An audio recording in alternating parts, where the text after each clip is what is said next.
بسم اللہ الرحمن الرحیم، السلام علیکم ورحمۃ اللہ وبرکاتہ۔ آپ دیکھ رہے ہیں یوٹیوب چینل اور میرا نام ہے علی ظفر راقی۔ ہم جس پرفتن دور سے ہم گزر رہے ہیں اس کو لے کے ہمارے سامنے بہت سارے چیلنجز ہیں۔ ہم نے ان چیلنجز کا مقابلہ بھرپور انداز میں بھرپور طریقے سے ہم نے کرنا ہے، اور آنے والے وقت میں جو فتنے ہیں ان کا ہمیں بھرپور انداز میں ان کا قلع کما کرنا ہے، اور اس کو سمجھنا ہے کہ عوامی سطح کے اوپر جو کرنے کے جو کام ہیں وہ کون کون سے ہیں۔ اب اس میں سب سے اہم چیز جو ہے نا وہ ایک تو ہمارا جو اللہ کے فضل و کرم سے اس جنگ کے بعد 10 مئی یوم مارکہ حق پی ایم شہباز شریف صاحب نے جو ہے نا اس کو ڈکلیئر کر دیا ہے کہ یہ ہمارا 10 مئی جو ہے وہ ہمارا یوم فتح ہے، یوم مارکہ حق۔ تو اس کو لے کے دشمن کے اندر بہت سی جو ہے نا وہ اس طرح کی چیزیں اس وقت موجود ہیں جو اس کو ہضم نہیں ہو رہی، اور دشمن مسلسل جو ہے نا وہ پروپیگنڈا کرنے کے در پہ ہے اور عوام کو عوامی سطح پر ہمیں بکھیرنے کے چکر میں ہے۔ اللہ تعالیٰ نے قرآن کریم میں ارشاد فرمایا ہے کہ فَإِن تَنَازَعْتُمْ فَتَفْشَلُوا وَتَذْهَبَ رِيحُكُمْ، اگر تم آپس میں لڑتے رہو گے نا تو اللہ تعالیٰ تمہاری جو قوت ہے اللہ اس کو ختم کر دے گا، تمہاری راحت کو اللہ اٹھا لے گا، تمہارے سکون کو اللہ برباد کر دے گا۔ فَإِن تَنَازَعْتُمْ فَتَفْشَلُوا وَتَذْهَبَ رِيحُكُمْ، تو اللہ تعالیٰ تمہاری راحت کو جب ختم کر دے گا تو یہی کچھ ہمارے ساتھ پچھلے 2-2.5 سال سے ہوا۔ ہم آپس میں ایک دوسرے کے ساتھ لڑتے رہے، ایک دوسرے کے ساتھ جنگ و جدال اور ایک دوسرے کے دست و گریباں بھی رہے، اور ایک دوسرے کے اوپر طعن و تشنیع اور تنقید کے بے شمار مراحل سے اس قوم نے اپنے آپ کو گزارا ہے۔ لیکن اللہ تعالیٰ کی جو مشیت ہے یہ بہت مختلف ہے ہمارے اپنے ارادوں سے۔ اللہ نے اس قوم کو یا اس پاکستان کو ایک کرنے کا جو پلان اللہ نے کیا تھا وہ سارے جتنے بھی پلان تھے وہ ان سب کے اوپر غالب آ گیا۔ یعنی دشمن یہ چاہتا تھا یہ آپس میں پھٹے رہیں، دشمن یہ چاہتا تھا کہ ایک دوسرے کے ساتھ لڑائیاں کرتے رہیں، دشمن نے یہ جو ان کا ایک میجر گورو آریہ تھا اس نے بے شمار ایسی پروپیگنڈا وار کا ایک پورا جو ہے نا وہ ہندوستان کے اندر اس کو ہیرو مانا جاتا ہے۔ جھوٹ اتنا خناس ہے وہ جھوٹ بولنے میں، اتنا اپنے آپ کو وہ سمجھتا ہے کہ میں جو بات کر رہا ہوں پاکستانیوں یہ کر دو، پاکستانیوں وہ کر دو۔ بھائی تو پاکستان کے ساتھ تیرا کیا لینا دینا؟ تو ہم نے ایک سلسلہ شروع کیا کہ ہم جہاں پہ لوگوں کے علاج اور معالجے کی بات کرتے ہیں وہاں پہ ہم لوگوں کے اندر یہ جو نفسیاتی وار ہے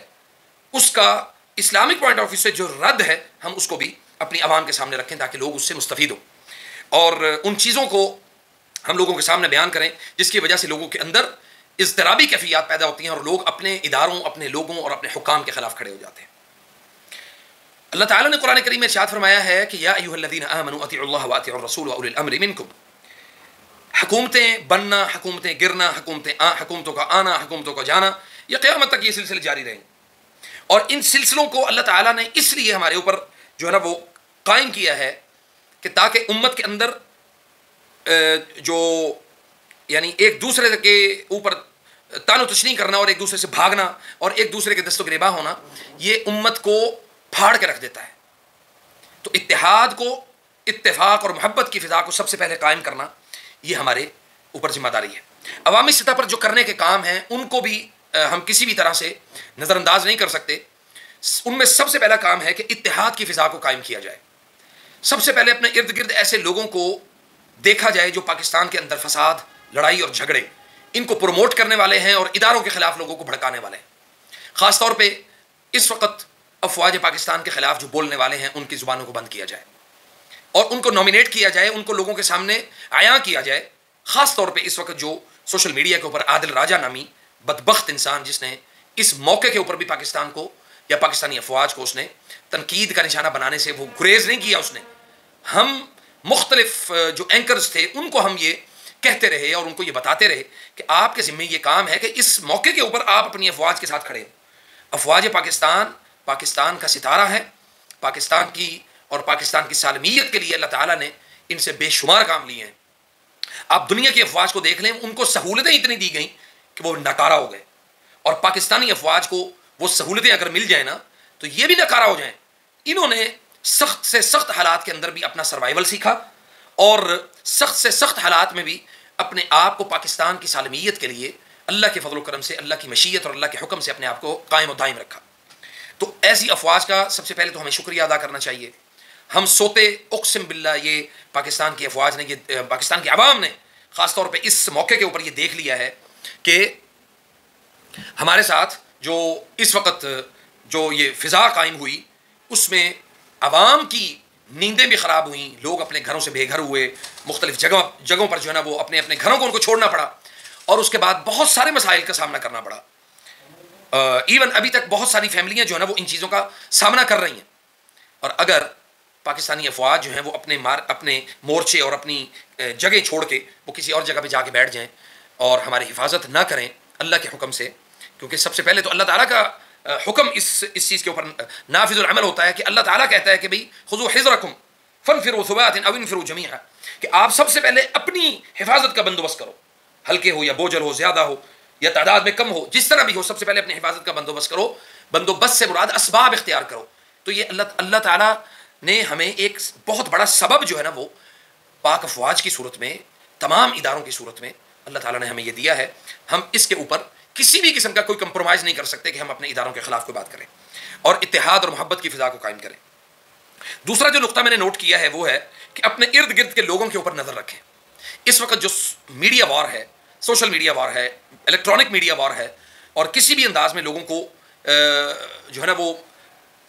یعنی ایک دوسرے کے خلاف کرنے کی جو مختلف سازشیں ہیں ان کا قلع کما بہت ضروری ہے. تو اپنے ارد گرد ایسے لوگوں کے اوپر یا خاص طور پہ جیسے عوامی مقامات ہیں ان کے اوپر وہاں پہ نظر رکھیں کہ کون اداروں کے خلاف بات کرتا ہے، کون اپنے اداروں کے خلاف لوگوں کو بھڑکانے کی بات کرتا ہے اور لوگوں کو ایک دوسرے سے آپس میں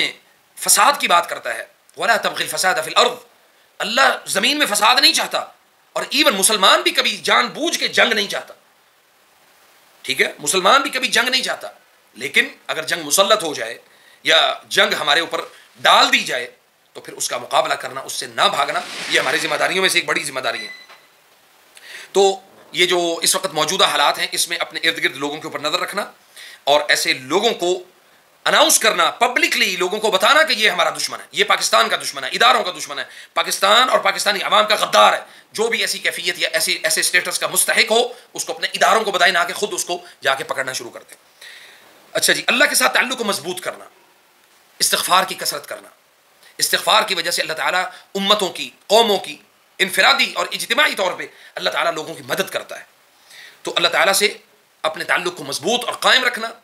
اور لوگوں کو ایمان باللہ و ایمان بالرسل و ایمان بالعقیدہ، یعنی عقیدہ کے اوپر اور عقیدہ توحید کے اوپر لوگوں کو ایمان اور عقائد کی اصلاح کرنا اور ان کو سکھانا. اپنے اداروں کے ساتھ مضبوطی کے ساتھ کھڑے رہنا، یہ ہمارا چوتھا پوائنٹ ہے کہ اپنے اداروں کے ساتھ کھڑے رہیں مضبوطی کے ساتھ. اداروں کو اللہ تعالیٰ نے عوامی سطح پر اگر دیکھا جائے تو عوامی سطح پر لوگوں کو یہ انٹرنیشنل اور نیشنل لیول پہ جو وار ہم جو جس میدان جنگ میں اس وقت موجود ہیں یا آئندہ آنے والے وقت میں بھی، جیسے اس مودی نے یہ کہا کہ ہم جو ہے نا وہ ہمارا آپریشن سندور ابھی ختم نہیں ہوا، تو ہم تو رہیں گے اس میدان میں، اور اللہ کے فضل سے چونکہ یہ باب الہند جو ہے یہ مسلمانوں کی جاگیر ہے، مسلمانوں کی جگہ ہے. اللہ تعالیٰ نے اس جگہ کے اوپر اللہ کے فضل و کرم سے اس عقیدہ توحید کی اس لشکر کو اللہ تعالیٰ نے فتوحات کے انبار اللہ تعالیٰ نے لگانے ہیں. یہ ایک فتح ہے.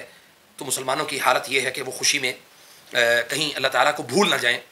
اور خوشیاں جو ہیں یہ اللہ کی ہی دین ہوتی ہیں. اس لیے اپنے اداروں کے ساتھ مضبوطی کے ساتھ کھڑے رہنا، قائم رہنا، ان کے ساتھ بات چیت کرنا،